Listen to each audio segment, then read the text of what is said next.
خير أمة أخرجت للناس تأمرون بالمعروف وتنهون عن المنكر وتؤمنون بالله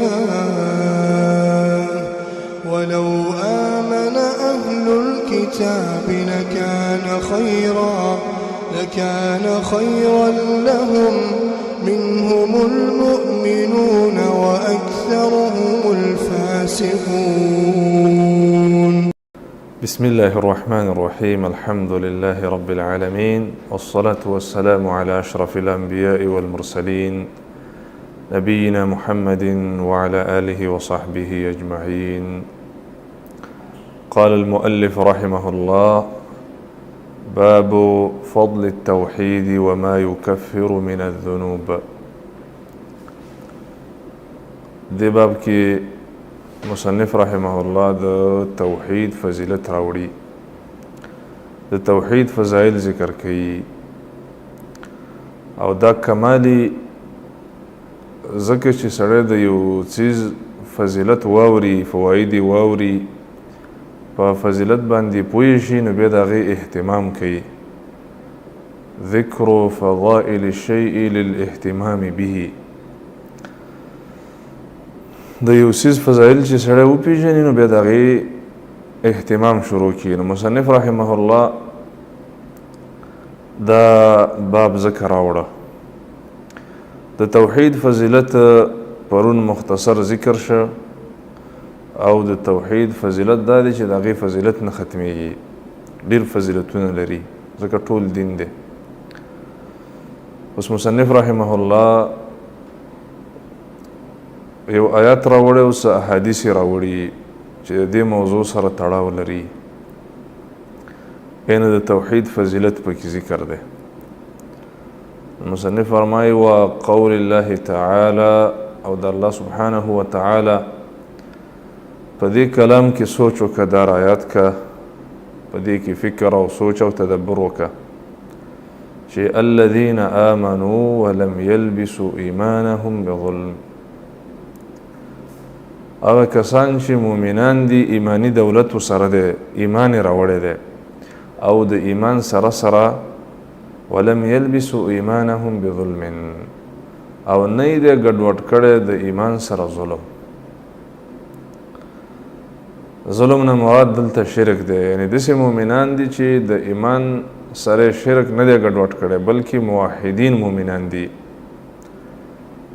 نو دغه آیت کې راځي چې اولئک لهم الامن، داسې بهترین او خوشبخته انسانان چې دي د دې دپاره امن دی، امن به ورته الله په دنیا کې ورکړي، وهم مهتدون، او په آخرت کې به دوی ته الله سبحانه وتعالی ورته هم امن ورکړي. په آخرت کې، په دنیا او آخرت کې ورته الله امن او هدایت ورکوي. نو په دې کې فضیلت د توحید څه شه؟ الامن والهدایه من فضائل التوحید. امن او هدایت دا په توحید سره ملاویږي. ظلم نه مراد شرک دی. د حدیث کې راځي صحابه کرام ویل چې یا رسول الله، من کې خو داسې څوک نشته چې ظلم یې نه دی کړی، ځکه د هغو ذهن عام تقصیرات او ګناهونو طرف ته لاړ. نو رسول الله فرمایل چې نه، دغه مراد نه دی. آیا تاسو د رجل صالح د لقمان خبره نه ده اورېدلې چې ان الشرک لظلم عظیم؟ اصل کې ظلم هغه شرک دی چې د الله په حق کې دی، ځکه عظیم ظلم دی.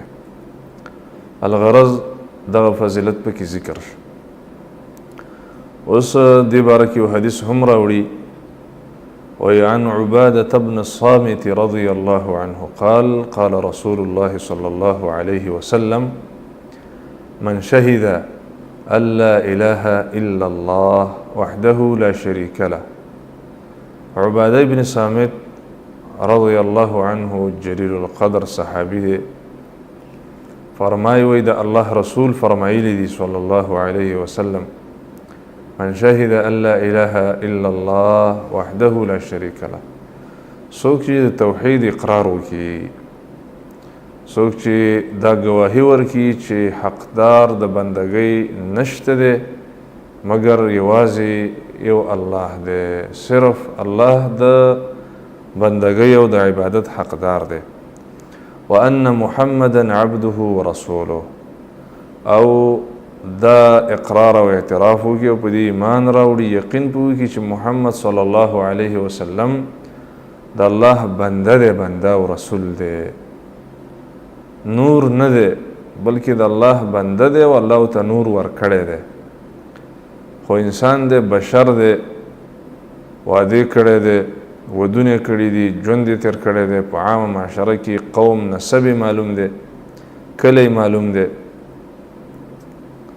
نو دا د مشرکینو اعتراض دی چې موږ د محمد صلی الله علیه وسلم تابعداري ځکه نه کوو چې دا خو بشر دی، موږ ته نور پکار دی، ملایکې راته پکار دي. دویمه خبره، درېیمه دا چې وان عیسی عبد الله ورسوله، او د عیسی علیه السلام پر رسالت او د هغې په عبدیت باندې ایمان راوړي. وکلمته القاها الی مریم وروح من، دې ټکې لږ وضاحت دا دی، او دا ایمان راوړي چې دا د الله کلمه وه چې ورکړې وه مریم ته. د دې معنا دا ده چې دا د الله هغه کلمه ده چې مریم علیه السلام ته زیری ورکړی و مخکې د دې نه چې هغه حمل شي په دې باندې، مخکې د دې نه چې دا د هغه په خېټه کې حمل ونیسي. نو جبریل راولېږه او زیری ورته ورکړه چې زه انما انا رسول ربک، زه ستا د رب استازی یم، لأهب لکی غلاما زکیا، د دې دپاره چې تا ته یو پاک هلک درکما. نو دا یې معنا شوه. وروح من معنا دا ده چې دا عیسی علیه السلام ته الله عزت ورکړی، ځکه ټول ارواح الله پیدا کړي دي، خو هغه ته دلته دا اضافت تشریفي دی، د الله کلمه ده، د الله روح دی چې ورته ورکړی دی، یعنې عظیم شخصیت دی. او په دې ایمان راوړي چې والجنت حق، جنت حق دی، والنار حق، اور باندې یقین ولري چې اور شته دی.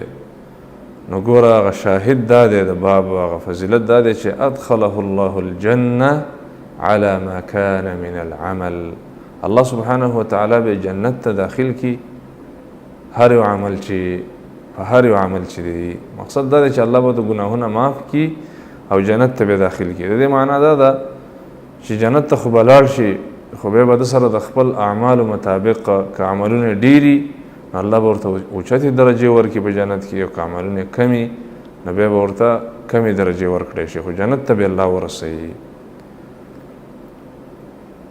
همدارنګه اخرجاه، دا حدیث صحیحین راوړی، ولهما فی حدیث عتبان، او همدغه رنګه د صحیحینو په یو روایت کې چې حدیث د عتبان دی، ولهما فی حدیث عتبان، هغې کې راځي چې فإن الله حرم على النار من قال لا إله إلا الله يبتغي بذلك وجه الله. الله سبحانه وتعالی هغه څوک په اور باندې حراموي څوک چې د توحید اقرار وکړي، د دې کلمې اقرار وکړي او د الله د مخ دپاره، یبتغي بذلك وجه الله، په دې باندې د الله مخې مرادي. نو مقصد دا دی چې صرف ویلو ته اعتبار نشته دی، بلکې کلمه باندې به اقرار کوي، والعمل بمقتضاها، او د کلمې چې کم مقتضیات دي، کم مطالبات دي، په هغې به عمل کوي. همدارنګه بل حدیث د ابو سعید خدری رضی الله عنه راوړی دی، فرمایي وعن ابي سعيد الخدري رضي الله عنه عن رسول الله صلى الله عليه وسلم قال، ابو سعید الخدری رضی الله عنه فرمایي چې د الله رسول صلی الله علیه وسلم فرمایلی دي، قال موسی علیه السلام، موسی علیه السلام او فرمایل یا رب علمني شيئا اذكرك وادعوك به، ای زما ربه ما ته یو داسې ذکر راوښایه چې په هغې باندې زه تا یادوم او تا رابلم. مقصد یې دا چې ما ته یو خاص ذکر راوښایه. نو قال یا موسی، الله سبحانه وتعالی وفرمایل یا موسی لا اله، قل یا موسی لا اله الا الله، ای موسی لا اله الا الله ذکر کوا، د توحید اعتراف کوا. موسی علیه السلام فرمایي چې کل عبادک یقولون هذا، دا خو ستا ټول بندگان وایي ما ته خاص ذکر راوښیه. الله سبحانه وتعالی دلته د توحید فضیلت عجیب بیان کړه. دا یې وفرمایل چې یا موسی لو ان السماوات السبع وعامرهن غیري، که دا وواړه اسمانونه او د دې عبادونکي زما نه علاوه، والارضین السبع او دا وزمکې فی کفها، دا په یو چابړي کې واچولی شي، ولا اله الا الله فی کفها او لا اله الا الله دا په بل چابړي کې واچولی شي، مالت بهن لا اله الا الله، په دې ټولو کائناتو به دا کلمه د توحید درنه شي. دې وجه دا ده چې دا ټول کائنات چې دي دا د دې کلمې دپاره پیدا شوي دي. د ټول کائناتو هدف لکه مخکې درس کې ذکر شوي و چې دا نظام او عالم او کائنات د دې لپاره دي چې لتحقیق التوحید، چې د الله بندگان توحید وپېژني. دا حدیث ابن حبان او حاکم راوړی او صحیح کړی دی. همدارنګه ترمذي کې حدیث دی، حسن ورته ویلي.